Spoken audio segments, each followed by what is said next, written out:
Сәлем достар, бүгінгі дәрісте біз сіздермен font family параметрі жайлы әңгіме қозғаймыз және де шрифттерді өзіміздің сайтымызға қалай жүктесек болады, оның қанша жолы бар және оны қалай оптимальды бағытта қолданыс табуға болады, соның барлығын бүгінгі дәрістерден үйренетін боламыз. Жалпы шрифттерді қосудың және де font family'дің параметрінің қандай мағына білдіретіндігін сіздер алдыңғы сабақтардан CSS курсынан үйренген болатынсыз.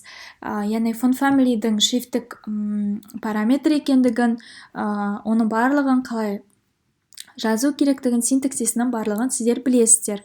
Бірақ оның қандай жолмен сайтымызға қосылатыны жайлы біз әңгіме етпеген болатынбыз. Ендеше сол жағынан қарастырып көрейік. Ең бірінші, бізде шрифтті қосудың стандартты жолы деп аталатын түрі бар. Стандартты жол дегеніміз бұл қатаң жол болып табылады. Яғни біздер Word файл немесе презентация жасаған кезде қолданылатын шрифттерді өзіміздің сайтымызға қолдану. Яғни системада бар компьютердің ішінде қолданылған белгілі бір системалық шрифттерді сайтымыздың ішіне көрініс табуын қалау болып табылады. Бұндай шрифттерге Times New Roman, Arial секілді шрифттер жатады. Бұндай шрифттер негізгі веб парақшаларда қолданылмайды. Себебі веб парақшаны жасау бұл өте креативті және де өте әдемілікті талап ететін жұмыс болғандықтан, қатаң түрде тек документтерді жасау үшін қолданылатын, ешқандай әдемілік жоқ, сұрықсыз осындай шрифттерді қолдану біздің сайтымыздың әдемілігін кетіреді және де оған әдемі көрініс сыйламайды. Сондықтан көп жағдайда стандартты жолды қолдана бермейміз. Бірақ мен сіздерге бұны айту керек деп шештім және де оны өз кезегінде көрсетейін. Мысалы, біздің алдыңғы проектімізде естеріңізде болса, мінекей roboto-bold, CSS файлында roboto-bold, roboto-condensed және де scene, roboto секілді шрифттер қосылған. Бірақ бұл шрифттер бізде локальдық бағытта немесе embed арқылы қосылуы тиіс. Бұл жағдайда ешқандай бұл нәтиже, бұндай еш нәрсе болмағандықтан, бұл қарапайым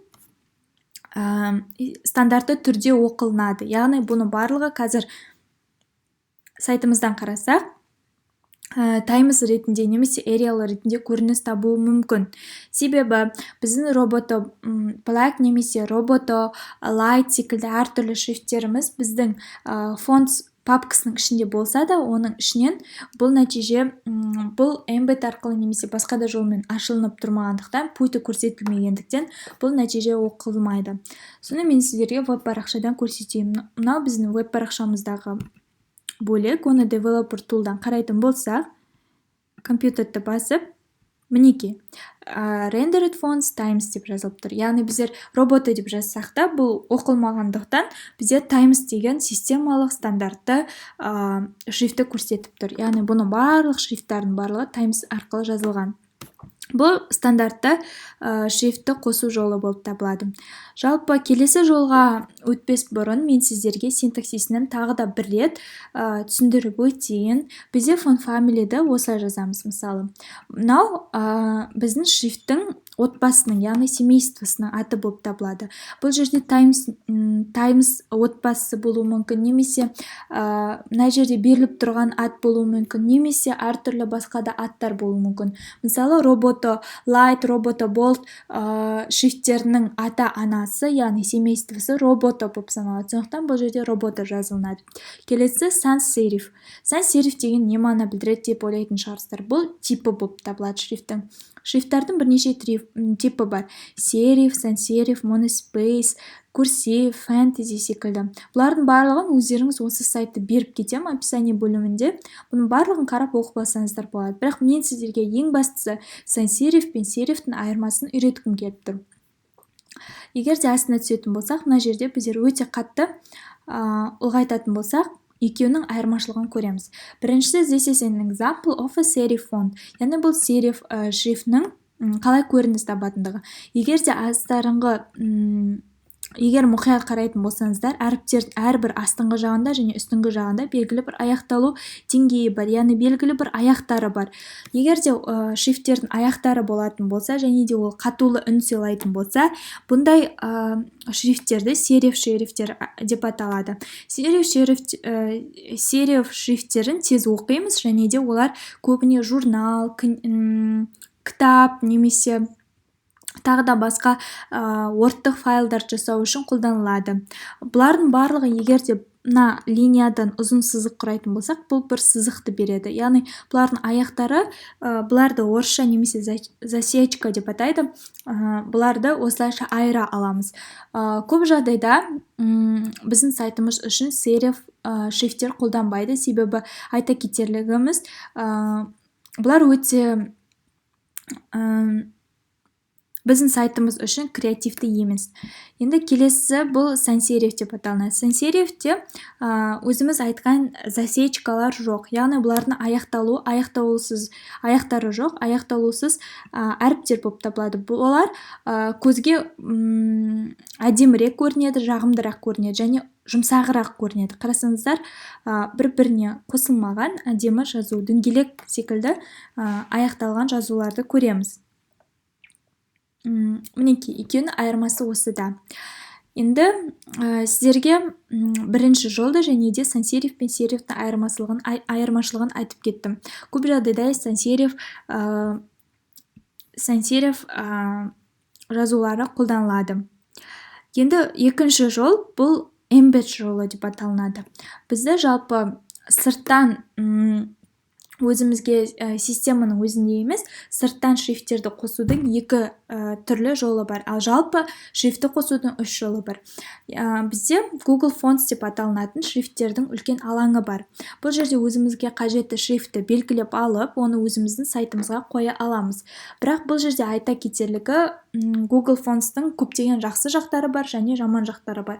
Жақсы тұстарына бұл өте ыңғайлы. Бұл жерде программалық білімі жоқ адам тез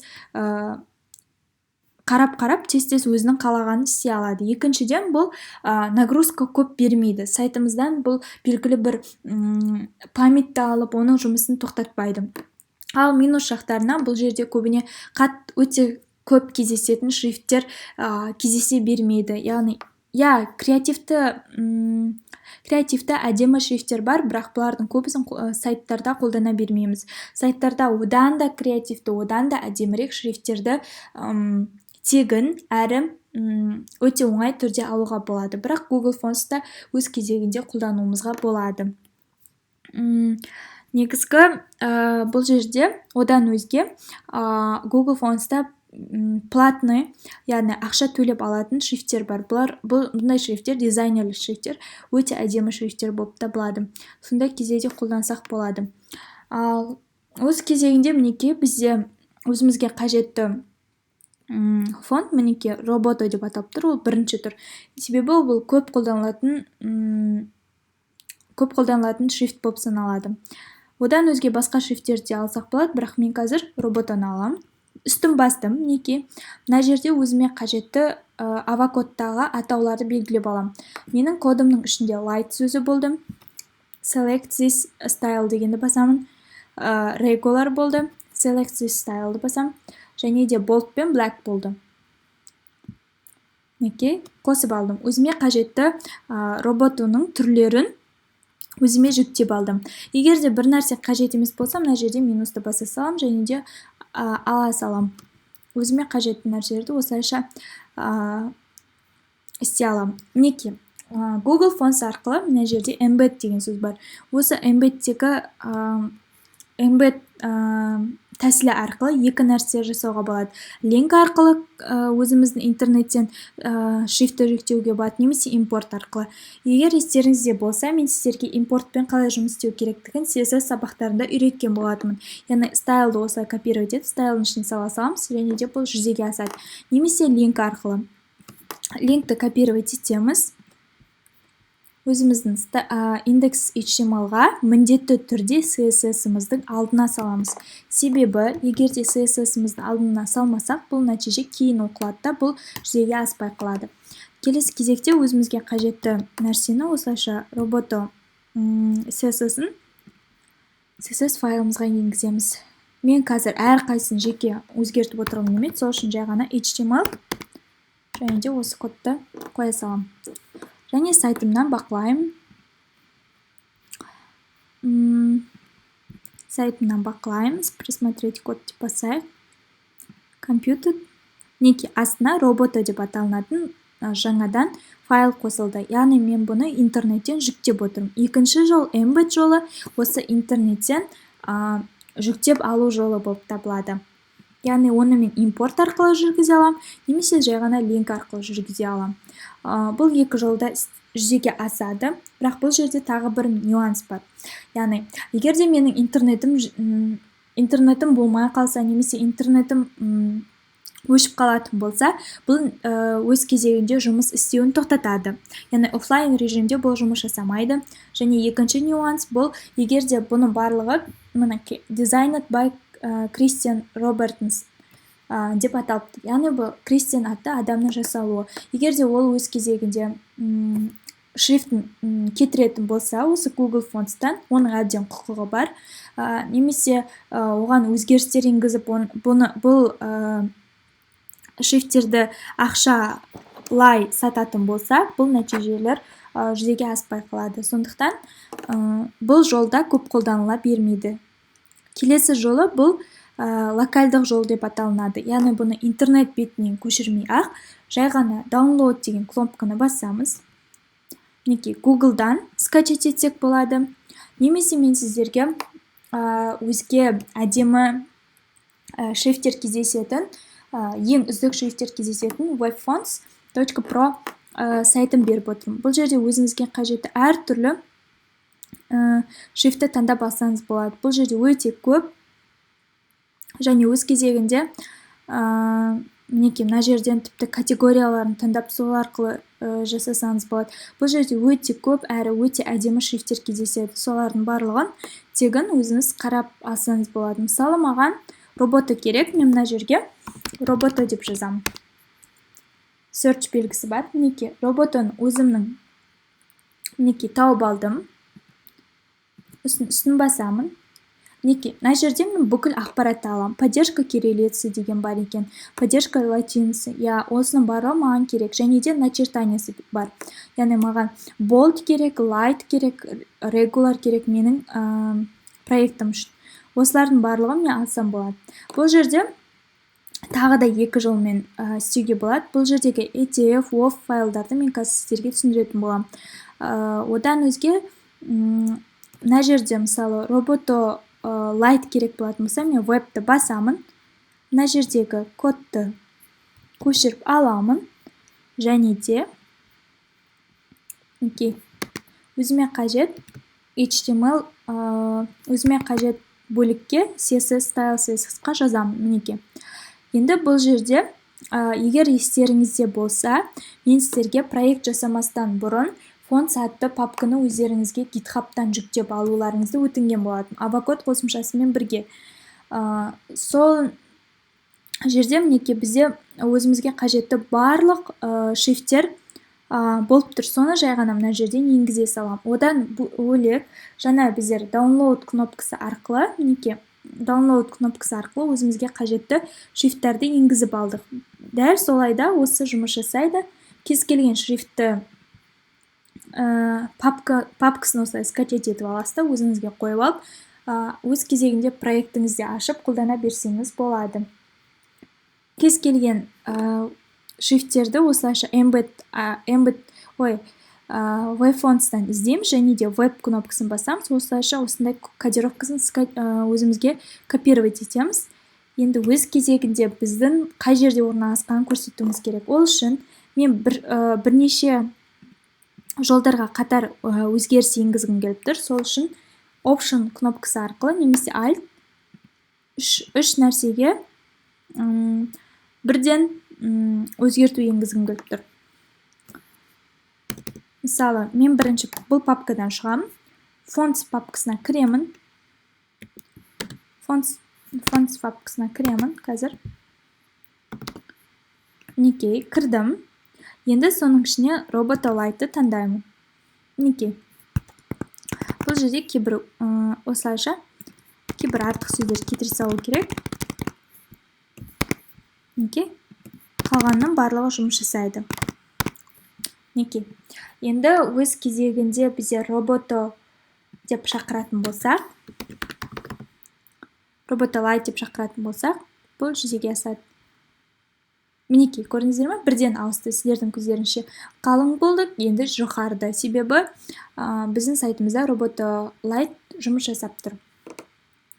Енді келесі кезекте мен сіздерге осы нәтижені ұзақ жасап отыруларыңыз мүмкін. Мысал қараңыздар. Роботолайт үшін бөлек жасайсыз, болт үшін бөлек жұмыс жасайсыз, және де сіздің CSS файлыңыз өте топ қалады. Қазірдің өзінде бұл сайт, бұл CSS стайл 340 жолды құрап тұр. Соны жасай бермес үшін жаңадан CSS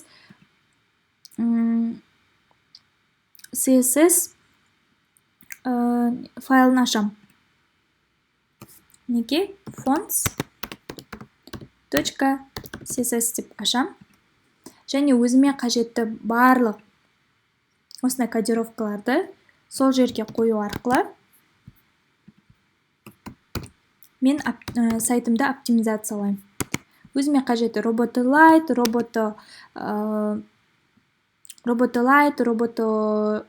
болт секілді түрлерін осылайша жазып ала аламын. Неке? Бұл жерде тағы да бір айта кетерлік нәрсе бар. Бізде light, bold, black болғаны үшін бұлардың айырмасы font weight'та ғана. Сондықтан әр уақыт оны копировать етіп отырмас үшін робото medium болғанда, робото bold болған кезде жай ғана font weight'ы 900-ге тең болғандығын, ал light болған кезде 300-ге тең болғандығын жазуға болады.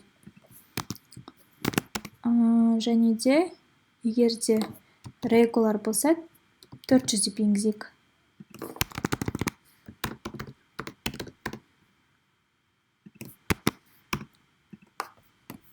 Неке?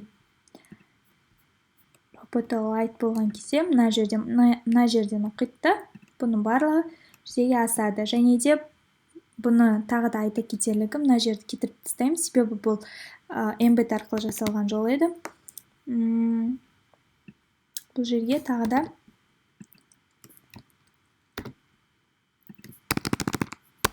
fonts CSS-ті шақырамыз. Енді қарап көрейік. Неке барлығы жұмыс жасап тұр. Өзімізге қажетті жазулардың барлығы қиылды, жасалды. Мен әрқайсысын өзгертіп отырған жоқпын, сондықтан бұлардың барлығы бір жүзеге асу керек. Окей. Енді келесі кезекте мен сіздерге CSS-тің font family-дің типтары туралы айтуым керек болатын. Шрифттердің қандай типтер бар? TTF, WOV және де тағы да басқа шрифттер болуы мүмкін. Жаңағы TTF файл және де WOV файл секілді түрлері бар. Бұлар жаңа және де ескі әртүрлі браузерлерде әртүрлі қабылдауы мүмкін. Сондықтан әрбір жерде біздің шрифтіміз қосылып, әрбір жерде орын алып тұру үшін осындай типтарға бөлінетіні рас. Қазіргі ғаламда WOV файл және де WOV 2 файлы көбіне қолданылады. Сондықтан тек екеуін ғана істеулеріңізге болады. Ал егер де ескі браузерлермен жұмыс жасап қалған адамдар үшін немесе тағы да басқа сайт құрылымдар үшін керек болатын болса, жалпы TTF осы WOV 3 файлды да 3 типті да қолдансақ болады.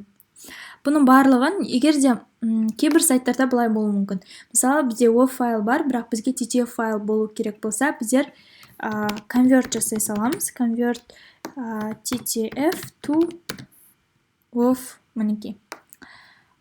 Кез келген осындай интернет бетінен іздеу арқылы өзімізге қажетті мысалы рабочий столдағы роботоның ішіндегі TTF-ті алып, осылайша қиямыз да, конвертировать дегенді басқан кезде өзімізге қажетті нәрсе шығады. Және де оны қиып болғаннан кейін download жасаймыз, қиып аламыз, соны өзіміздің сайтымызға қосатын боламыз.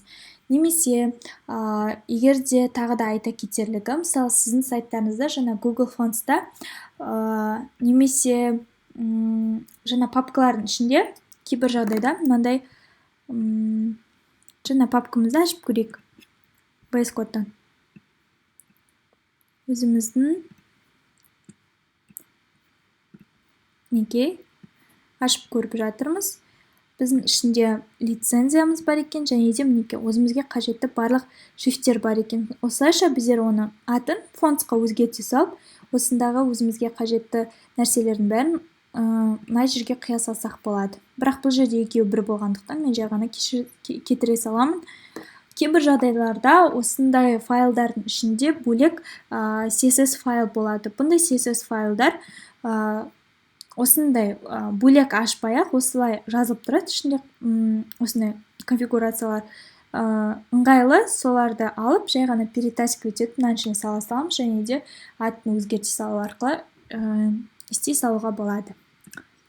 Мен әрқайсысы үшін мына жерде өрнек жазып отырған жоқпын, жай ғана жалпы қалай жұмыс жасайтындығын сіздерге көрсеткен болатынмын. Сабақ түсінікті болды деп ойлаймын, себебі өте көп информация және өте жеңіл түсіндірілді деп ойлаймын. Сондықтан екінші модульдің екінші сабағы шрифттерді қосу сабағы осымен аяқталды. Қош сау болыңыздар, тыңдай стадиямен бірге болыңыздар.